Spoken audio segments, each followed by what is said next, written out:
Mga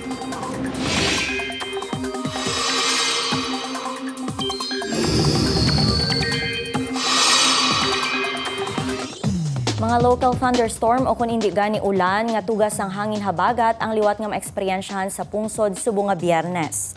Base sa rainfall forecast sang Metro Weather, lauman Subo nga aga ang pag-ulan sa pila ka bahin sang Western Visayas. Magapadayon ini kag manginlapnagon karon sa hapon. May mga lugar nga makaeksperyensya sang mabaskog kag pagbubo sang ulan gani mangin alerto sa pagbaha o kon landslide. Suno sa pag-asa, mahina nga habagat ang padayon nga nagaapekto sa western section sang Northern kag Central Luzon. Posible man gihapon ang mga thunderstorm sa iban nga bahin sang pungsod. Mga kapuso, kung hindi mangin maulanon o kung magalom sa inyong nga lugar, sa maabot nga Domingo, alas 4 sa kaagahon, pwede ka mo magbantay sa kahawaan para sa September Epsilon Perseid meteor shower.